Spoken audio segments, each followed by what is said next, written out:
Hey, Tipo here. Ready for some fun English? Let's go. Welcome back to Podcast and Chill. I'm Gwen, and I'm here with the one and only Leo. How's it going, everyone? So, today's topic is one that's sure to make you feel all kinds of things. What's that, Leo? It is first dates. No way. You'd better be joking. Why not? I mean, who hasn't been there, right? The nerves, the excitement, the sweating palms. Yikes. Say no more, Leo. First dates are indeed a mix of thrills and fears. But I remember being so nervous before my first date, I almost threw up. I bet many of our listeners share the same experience. But don't worry, we're going to help you feel a lot more comfortable thinking about your next first date or even getting ready for one. Well, I'm not sure how today's episode will turn out. But anyway, let's grab a coffee, sit back, and dive in. And don't forget, we have a free PDF to help you work on these tips. Make sure to create a copy so you can edit it for your own goals.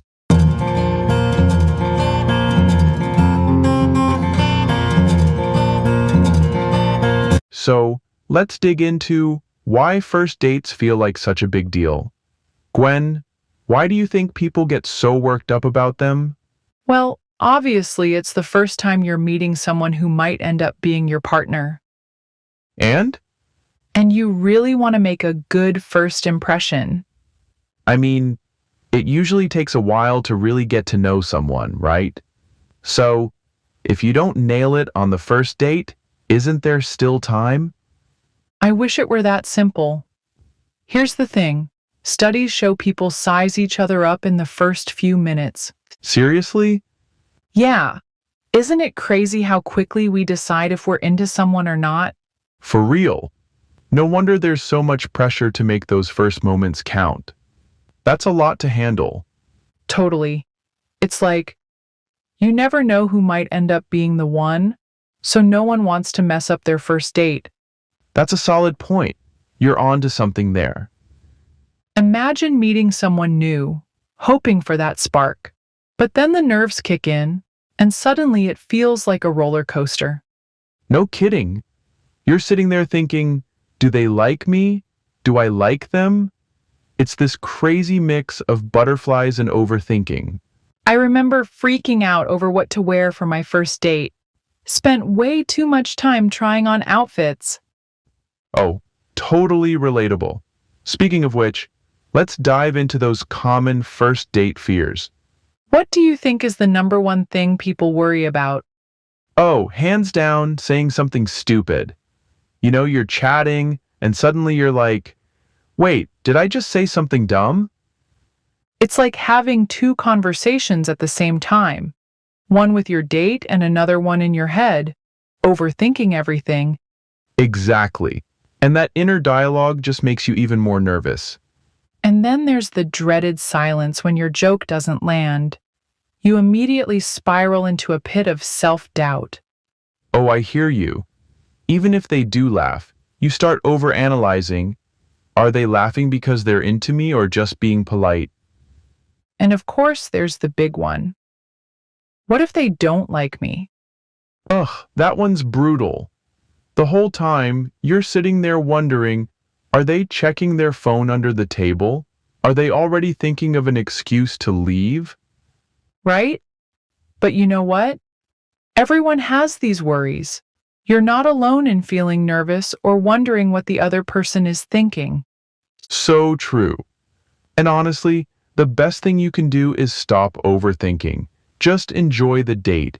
It's about making a connection, not being perfect. Exactly.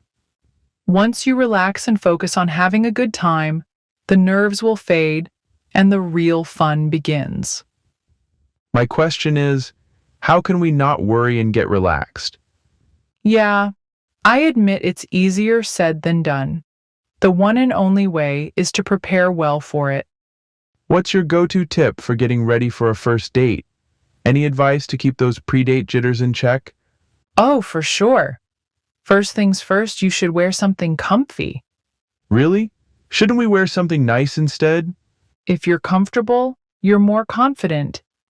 In fact, A study from Psychology of Fashion found that people who feel comfortable in their clothing are more likely to have positive social interactions. Got it.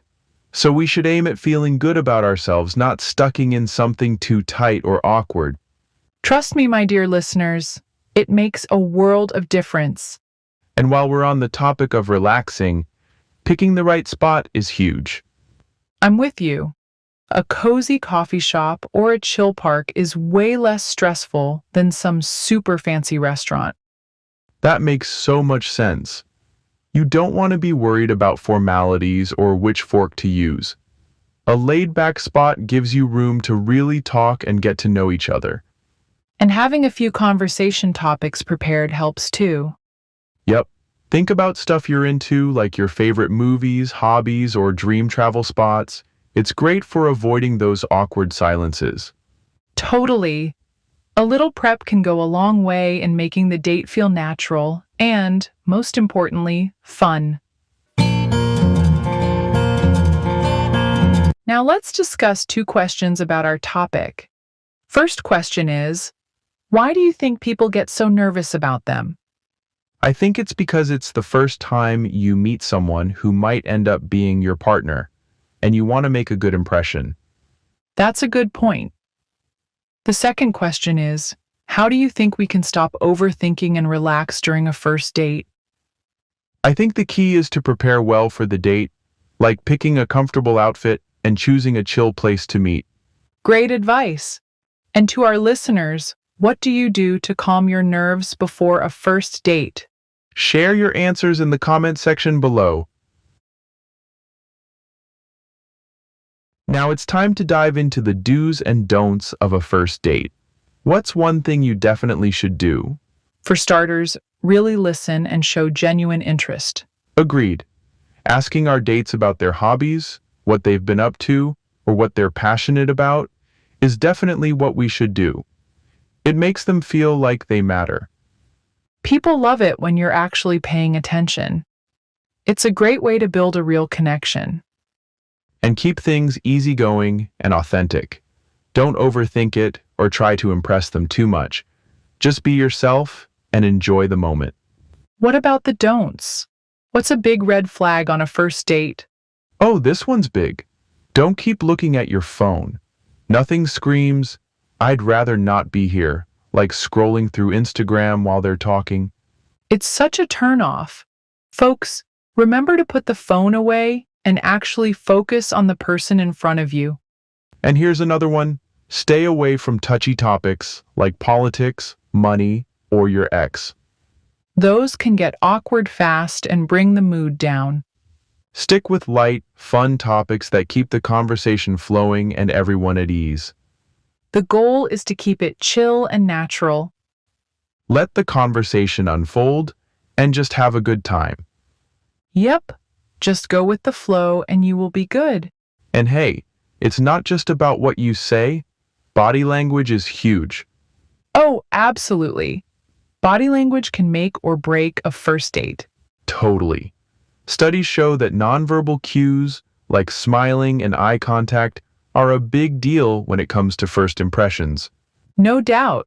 Sometimes your body language says more than your words. A genuine smile? That's like a green light. It shows you're friendly and open. I couldn't agree more. A smile really puts the other person at ease. And eye contact? That's a game changer. It shows you're listening and genuinely interested. For sure, just don't overdo it. You don't want to creep them out. Yeah, exactly. It's a date, not a staring contest. Keep it natural. And let's talk posture. Sitting up straight, leaning in a little, it says, "Hey, I'm into this." Right. But if you're slouching, crossing your arms, or fidgeting like you've had too much coffee, it might come across as nervous or uninterested. That definitely sounds like something you do. Guilty as charged? Well, now you know. Yep. So remember, a real smile, just the right amount of eye contact, and a relaxed, open posture. That's the secret sauce to nailing that first impression. Gwen, Let's be real. Awkward moments on first dates are pretty much inevitable. How do you handle those uncomfortable pauses? First, do not freak out. A little humor can go a long way. Crack a light-hearted joke or make fun of the situation. It can break the ice and get you both laughing. I love that. It shows you're easygoing and don't take yourself too seriously. Laughing together definitely eases the tension. But if joking around doesn't feel right, switch gears and ask an open-ended question. For example, Something like, "What's been the best part of your week?"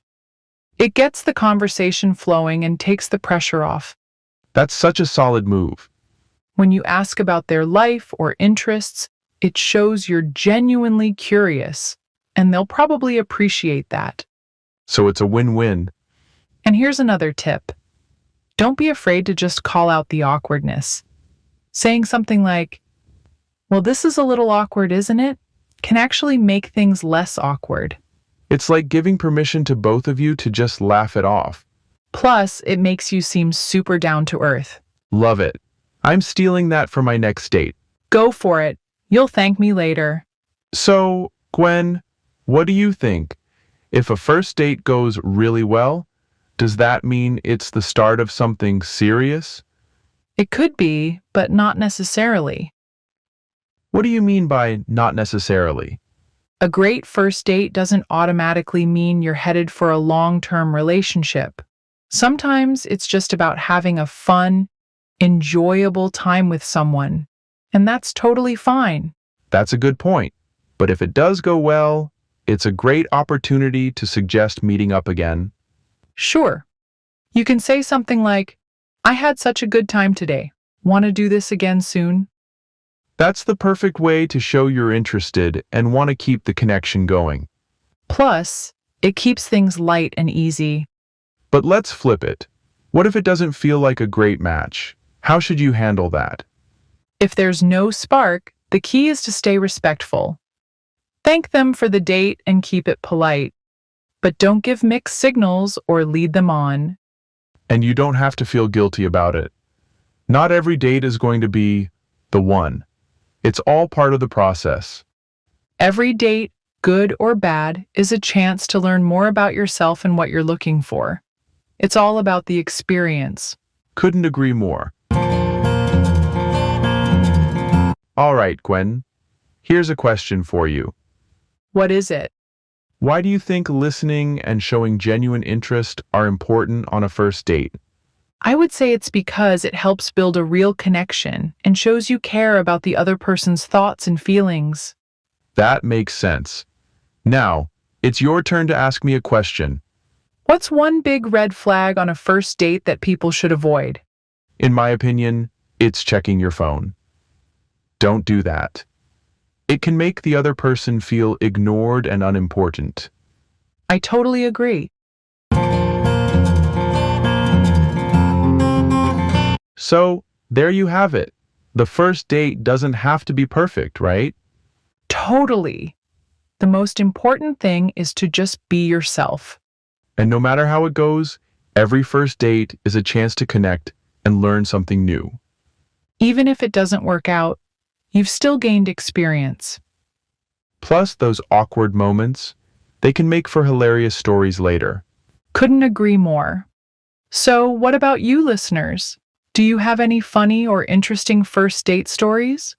We'd love to hear them.